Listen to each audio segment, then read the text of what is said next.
Let's start with our first news. Right as the welterweight picture gets more crowded, Carlos Prates is already mapping out his future championship reign, and he has a massive target in mind. He has once again called out Ilia for the second time, directly challenging the lightweight champion's plans of moving up in weight. In a latest interview, Prates made it clear that if he captures the welterweight title, Ilia is exactly who he wants for his first defense. He stated that whenever Ilia keeps talking about a move to welterweight, he will gladly welcome him and defend his belt against him.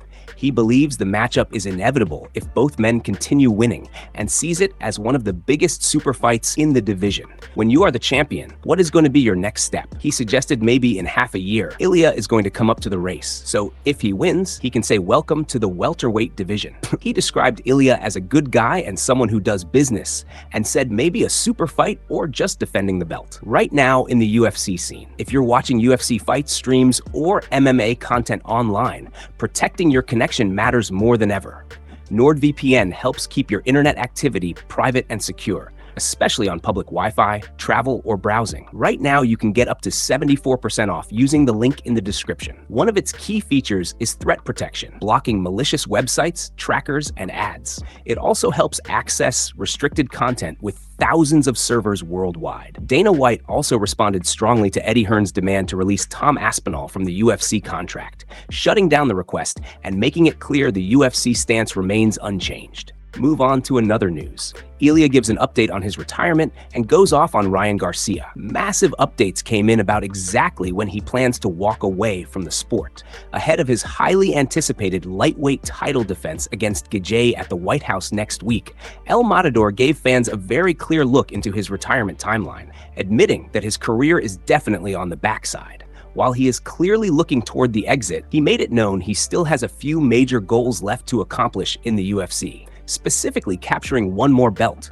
This aligns with his ambition to move up and challenge Islam Makhachev for the welterweight crown before hanging up the gloves. Ilia also went off on the boxing world as well. He took direct shots at Ryan Garcia and Shakur Stevenson. He said boxing is full of bums, claiming none of them deserve to fight him. He criticized modern boxing, saying fighters focus on points instead of greatness. He specifically called out Ryan Garcia, saying he takes extreme measures to win. He explained that he no longer makes long-term predictions about his career like he used to, saying he once believed he would retire after only a couple of fights. Now, he says he is focused on enjoying each moment like a kid experiencing the sport for the first time. He admitted he is not far from the end, but refuses to give an exact timeline. He emphasized that his remaining fights are about legacy and securing one final championship run before stepping away from competition. The welterweight move remains a key part of his plan, especially a potential clash with Ilia if both fighters continue their winning momentum. He described that scenario as one of the biggest possible super fights in modern MMA. He also made it clear that he respects Ilia as a competitor, but still believes he can dominate the division once he reaches championship level. The segment ended with talk about his mindset heading into the White House Fight Week, where he aims to deliver a statement performance before making his next major career decisions. He believes this fight will define his next chapter and potentially accelerate his path toward another championship opportunity in the UFC before retirement. Talk intensifies. Move on to another news. Daniel Cormier reveals that Jon Jones turned down a 7-figure offer for a wrestling match. According to Daniel Cormier, Jon Jones has rejected a massive opportunity to face him in a wrestling competition. Jones had recently expressed interest in competing in RAF wrestling after attending Gable Stevenson's promotional debut last weekend, which sparked renewed talk about potential grappling super fights. Despite that public interest, Cormier says negotiations were actually moving forward for a major exhibition bout in Elf Global between the two rivals. However, Cormier claims that just as discussions were trending in the right direction, Jon ultimately turned down a huge 7-figure deal for the wrestling match. Cormier believes the offer was strong enough to make the event happen, but says Jones still refused to commit. He insists that the matchup was being seriously considered and could have become a major spectacle in combat sports. Cormier explained that the idea was to settle their rivalry in a controlled wrestling environment where both men could prove their skills on the mat. He said, "They are trying to make a competition between Jon Jones and me. I know for a fact I will beat him 10-0. At 47 years old and as a two-time Olympian, I did not forget how to wrestle. He continued by saying, Jones also knows what the outcome would be, and that is exactly why the match will not happen. According to Cormier, Jones simply will not agree to the wrestling contest despite the financial incentive. He emphasized that the offer was massive, stating it reached 7 figures, but Jones still declined. Cormier added that different formats were discussed, including a wrestling match in Moscow, Russia, and even a grappling variation. However, he says there were disagreements over rules, including submissions-only formats, which he rejected. He made it clear he would only compete under fair scoring conditions. He concluded by saying the only way the match would happen is if both sides reached a general agreement on rules, but that never materialized. Cormier insists he already knows the result would be a dominant 10-0 win and believes that certainty is the reason Jon Jones avoided accepting the challenge. Move on to another news. Arman is in trouble after revealing he placed a $1 million bet on Gaethje to beat Ilia in the upcoming lightweight title fight at the White House. According to the situation, Arman, who is serving as the official backup fighter for Ilia versus Gaethje,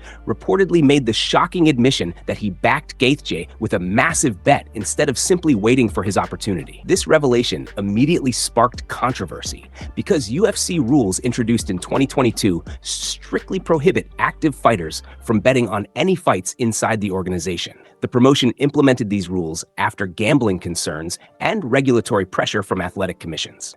Now fans are questioning whether this situation could trigger an investigation from federal gaming authorities or even the FBI. In leaked footage, Arman can be heard discussing the odds and encouraging a massive wager on Gaethje, calling him a strong underdog with odds around plus 500 or even higher. He insisted on going big, saying put $1 million on it, dismissing smaller amounts and pushing for maximum stakes. The conversation escalated as others suggested smaller bets like $50K, but Arman repeatedly rejected the idea and demanded a huge wager instead. He later joked about needing to call multiple people to arrange the $1 million bet, showing how serious and impulsive the moment became. Friends reacted in shock, laughing, and warning him about the risk while he doubled down on his decision. The clip quickly spread online, adding more fuel to the controversy surrounding fighters and betting regulations. Ilia has since arrived in Washington, D.C. for Fight Week preparations, ahead of the massive event at the White House, where expectations are extremely high for both fighters involved. Meanwhile, the betting controversy has overshadowed parts of the fight buildup, as analysts debate whether Arman's comments were simply playful hype or a serious violation of UFC conduct rules. If proven true, it could create serious consequences for his standing in the lightweight division and potentially lead to disciplinary review under commission guidelines. The situation continues to develop as officials monitor the case closely, while fans debate the impact this could have on future fighter betting policies inside the UFC and combat sports as a whole worldwide. For now, Arman remains at the center of attention as questions continue to grow around the controversy itself, unfolding rapidly online. Move on to another news. Brendan Allen is calling for a title shot against Sean Strickland after making his case for a future championship opportunity. In a recent interview, Brendan Allen was asked what he believes he deserves next if the UFC decided to reward him for his recent performances. He responded cautiously, saying he does not believe anything is simply given in this sport, and that he has to earn everything step by step. However, he made it clear that his ultimate hope is to get a shot at the title, especially if Sean Strickland becomes champion again.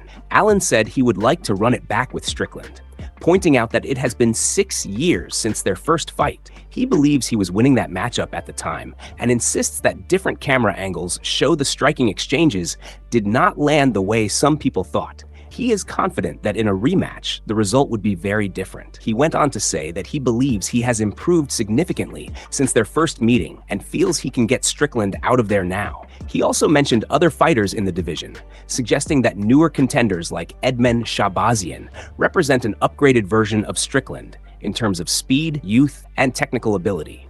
He argued that he has evolved enough to handle both styles and secure a finish if they meet again inside the cage. Allen made it clear that his preference is a title fight, saying that if Strickland becomes champion, he hopes to be the one selected next. He believes the matchup makes sense for the division and for the storyline given their history. However, he also acknowledged that if a title shot is not available, he is open to other major opportunities. He mentioned a possible fight against Nasruddin Imavov if circumstances align, or alternatively, facing the winner of a future matchup involving Kamaru Usman and other top contenders later in the year. He suggested that late October or early November could be realistic timelines depending on how the division develops. For now, Allen says his immediate focus is on getting his injuries checked and discussing next steps with his team and management. He emphasized that nothing is confirmed yet, but he remains ready for any major opportunity that moves him closer to a UFC title shot. Move on to another news. Huge concerns are emerging around the UFC White House event due to potentially dangerous weather conditions on fight night. Ever since the announcement of the UFC's historic White House card, fans and analysts have been questioning whether the outdoor setup in Washington, D.C. during the summer would hold up under unpredictable weather. Now, new forecasts for June 14th suggest those concerns may become very real. According to recent reports shared by Championship Rounds, there is a 65% chance of rain and a 39% chance of thunderstorms expected around the time of the event. With so much hype and controversy already surrounding the card, the possibility of rain has quickly become a major talking point across the MMA community. Reactions online have been strong, with many fans raising concerns about fighter safety and overall conditions inside the octagon if the weather turns bad. Some have pointed out that heavy rain could make the canvas extremely slippery, turning the fight surface into a dangerous environment where even basic movement becomes risky. Others warned that standing water could create hygiene issues, with bacteria and unsafe conditions building up on the mats if the event continues during rain. Critics also questioned how any athletic commission would approve fights under such conditions. Many fans described the concept of an outdoor summer card as a disaster waiting to happen, calling the idea of fighting in rain and mud completely unsafe and poorly planned. Some even suggested that the event could become a national embarrassment if conditions force delays or impact the quality of the fights. Others sarcastically noted that thunderstorms might be the only thing keeping attention on the broadcast. As concerns continue to grow, questions have also been raised about whether the UFC has a backup plan in place. MMA journalist Luke Thomas reported that he reached out to Monument Sports, the group connected to several major Washington, D.C. venues, including Capital One Arena, to see if the UFC had secured an alternate location. According to the response, no official arrangements had been made with them, and the arena itself is already scheduled for renovations during the summer period. However, sources suggest that internal contingency plans may exist, even if no public venue has been confirmed. At this stage, it remains unclear where the event could be moved if severe weather forces a last-minute change. Despite all the concern, it is also important to note that weather forecasts several days out are not always accurate. Conditions could still change before fight night arrives. For now, the UFC White House event remains scheduled as planned, but the growing uncertainty around weather conditions has added a new layer of tension heading into one of the most anticipated cards of the year. Move on to another news. Dana White has responded to Eddie Hearn after he requested the UFC release Tom Aspinall from his contract. During a recent press conference, Dana White was asked about Eddie Hearn's comments suggesting that the UFC should free Tom Aspinall from his current deal. Dana immediately dismissed the idea and fired back at Hearn with a sharp response, making it clear he was not impressed by the request at all. He said, "You said that you wanted him released, right? Yeah. You released Bam Rodriguez then. Sounds pretty stupid, doesn't it?" He then doubled down, saying, "Congratulations again, Eddie. You sound stupid again." His comments made it clear that the UFC has no intention of letting Aspinall just because of outside pressure or promotional requests. The reaction effectively shuts down any speculation that Tom Aspinall could be released from his UFC contract anytime soon. Dana's stance suggests the UFC will continue to hold firm on its top heavyweight contender, and that negotiations or suggestions from rival promoters will not influence contract decisions inside the organization. If anything, insiders believe this kind of public back and forth may only strengthen Dana's position, potentially making the UFC even less willing to entertain the idea of releasing key fighters in the future. Aspinall remains one of the most important names in the heavyweight division, and the promotion appears committed to keeping him under contract as the title picture develops. Dana also addressed another topic during the same appearance, reacting to an AI-generated video circulating online that featured him talking about Sean Strickland. He dismissed the clip and commented on how quickly fake or manipulated content is spreading around combat sports media.